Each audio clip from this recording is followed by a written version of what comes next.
Naomi Campbell.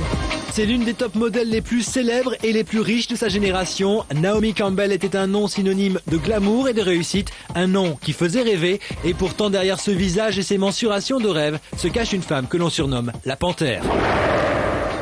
Jeudi 3 avril 2008, aéroport de Heathrow à Londres, Naomi Campbell descend d'un avion et se dirige vers le tapis à bagages. Seulement voilà, lorsqu'elle se rend compte qu'il lui manque une valise, elle entre dans une colère redoutable. Elle s'en prend alors en public à un employé de la compagnie aérienne British Airways qu'elle se met à insulter violemment. Alertée par un passager, un policier intervient pour la stopper. En réponse, elle lui crache à la figure sous les yeux médusés des autres personnes présentes. Résultat, le top modèle est condamné à 200 heures de travaux forcés et Naomi Campbell se retrouve interdite à vie sur les vols British Airways. Et pourtant, quelques heures seulement après sa condamnation, devant les caméras, elle refuse toujours de présenter ses excuses. Pour ce qui est de British Airways, je ne m'excuserai pas. Ce sont des gens qui me dégoûtent. Pourquoi ?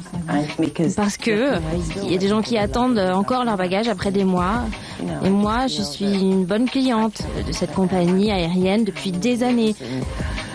Une attitude qui n'est malheureusement pas un événement isolé. Depuis plus de 10 ans, les victimes de la Panthère sont nombreuses.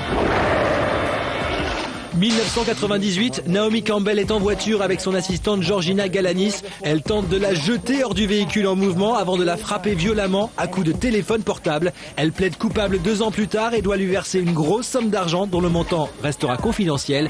2005, Naomi change d'assistante et de téléphone portable. Au bout d'un mois, même scénario. L'assistante dit avoir été frappée à la tête et insultée sur plus de 3 continents différents.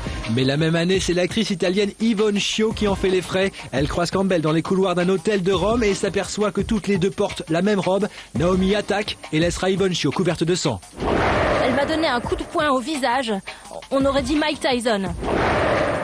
Face à ces agissements, Campbell refuse toute excuse et joue la carte de la provocation en portant ce t-shirt en public avec à l'avant Naomi hit me, Naomi m'a frappé et au dos And I loved it et j'ai adoré. En 2006, les épisodes se succèdent. 2 de ses anciens employés de maison portent plainte. Elle les aurait frappés cette fois-ci avec un téléphone portable incrusté de diamants. Campbell est arrêtée à New York, mais elle récidive et c'est sa femme de ménage, Anna, qui se retrouve à l'hôpital avec 4 points de suture sur le visage. Trop c'est trop, Naomi Campbell plaide coupable. Elle est condamnée à nettoyer les rues de New York. Mais le 19 mars 2007, sous les yeux des paparazzi, elle arrive en talons aiguilles et robe de grand couturier pour servir sa peine. Une provocation de plus. Le mot « désolé » ne fait visiblement pas partie du vocabulaire de Naomi Campbell.